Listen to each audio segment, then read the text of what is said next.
Good afternoon. My name is Raymond Fontenot. I'm the multi-phase group lead here at Safety Research, and I'll be talking about how we can further extend GGFS for examining dust obscuration and dust settling. Next slide. So as you've seen, it's a mature tool that we use very effectively, and NASA uses very effectively for predicting crater formation and size, as well as the ejecta field. That allows us now to begin going after additional physics and areas, such as the inherent and induced charge due to electrostatics of regolith, as well as providing a framework for assessing ejecta-induced obscuration of sensors, what we see, what the astronauts see, and then how we can potentially improve sensors for landing ops. Next slide, please. So let's start with electrostatics. Next. So what are the sources of charging? Well, on the moon, it's from cosmic rays, solar wind, human activity, such as actually landing directly from the plume nozzle, triboelectric effects from the particles rubbing each other during PSI or during human activities, or induced fields from in situ equipment that we've put on the moon, hopefully. Next slide. Why is that important? Well, we have all these different simulants or real soils, and normally when we model things terrestrially or do experiments on the Earth, even though these soils are somewhat cohesive, one of the things we tend to miss is the fact that in low G, and also I didn't get to include this, lower temperature and pressure, our soils are now more cohesive. So those forces become more important, and in fact, as Gale here shows on the third figure, these cohesive forces are now as important or more important than the aerodynamic forces. So they tend to balance each other out or greater than. And these interparticle forces are, since now we've got a more cohesive material, larger particle classes are more cohesive. And while van der Waals and capillary forces are, say, have a larger actual impact locally, electrostatics, for example, has a much longer range effect. So these are things that we have to consider whenever we're looking at crater formation as well as where all the dust goes. Next slide, please. So how would we model that? Well, since we're doing everything in an Eulerian frame, it does admit the fact that we can actually do these kinds of transports a lot easier. Now, I will say, because it's Eulerian, you are taking some assumptions, which is why you need essential discrete element modeling to be able to verify and validate all of this.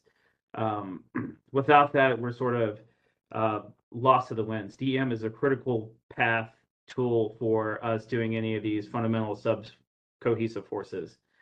So you compute electrostatics as a function of the charge. You have to transport the charge now with an equation similar to this. This is a really good recent model out of Iowa State. This is for single species. There are multi-species versions. Additional things would have to be done for irregular shapes as well as multi-material particles. You need to have an induced electromagnetic field from equipment. You do have to couple to a Maxwell solver. Otherwise, that EM, the charge density doesn't get transported like it should. As additionally, for particle accumulation and cohesion, as well as agglomeration, all these other forces do have to be incorporated because they have first order effects at these low G, low temperature pressure environments that we just aren't going to capture locally. So when we're thinking of experiments too, we have to take that in mind as well. GGFS is really good for this kind of work because not only is it mature, but because of how the Loci framework works, we don't have to modify the core code. We just develop an extension module, and then we are able to run normally without affecting anything else. Next slide, please. So in summary, electrostatics and cohesive forces are first order phenomena on PSI. Now there's the Gale process as to why that's important, since we've talked about it a lot. It's a natural and induced phenomenon with greater effects in the lunar environment. We've developed plans to implement these in GGFS with verification provided by first principle DEM. And modeling of this is crucial for understanding long-term and range effects for dust. Next slide, please. So we've generated a whole bunch of plumes, either from the lander or just the dust in the local lunar atmosphere. How do we see anything? Next slide, please. So we've developed for DARPA this Obscuration Analysis Comprehensive Utility, or WAHU, that incorporates data from GGFS, our flow solver, DIRSIG, a radiative transolver out of Rochester, our sensitivity analysis framework SQUAT, tools for computing the scattering absorption cross sections for different materials, MEP, and light, so we get accurate soil models. The workflow is fairly straightforward. You generate constitutive material and optical properties. You disseminate the material either from the actual PSI or we make mock plumes.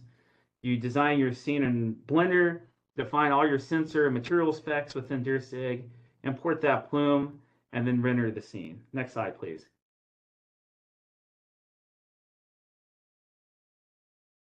Next.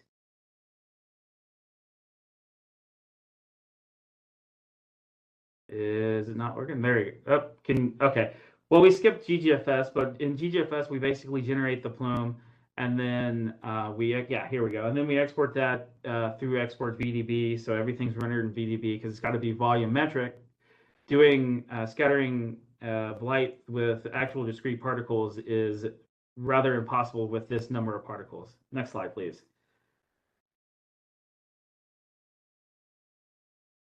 Okay. To generate single particle optical modeling, because now I have all these different materials that are being lofted and I have to figure out how light propagates through them, you can import experimental values. You do have to be careful. All that has to be at varying orientations and for all the spectra you're interested in. You can use simplified approaches if the particle is simple, as seen on the left. If it's a realistic particle shape, so jagged, or a ferromagnetic material, you have to do advanced finite difference time domain simulations to be able to see how light actually propagates through the different materials. Next slide, please.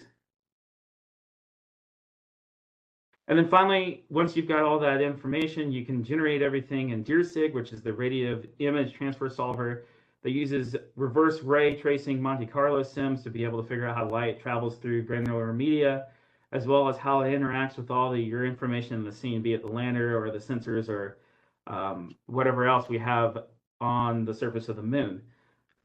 We can resolve emission multi-particle scattering. It does Vis-IR. It's capable of LiDAR and SAR, though it says experimental here. If you wanted to do radar, we would just swap out and use a different tool.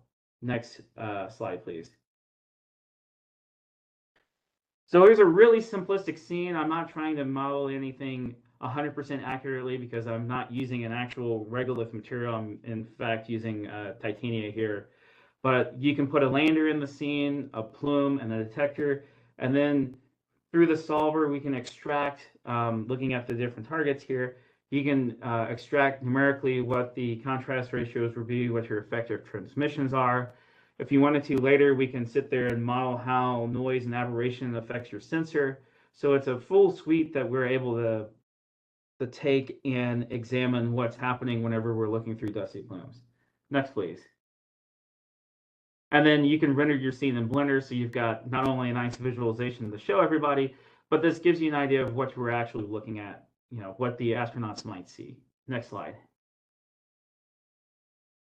So in summary, we've developed and deployed for DARPA, we're using this now, to assess sensor performance degradation due to obscuration from granular particles. It's easily extensible to lunar site ops. The information is given here. Effectively, all you need to do compared to what we would do for DARPA is you have to specify everything for your lunar scene, time of day, material size, and so forth. Next slide, please.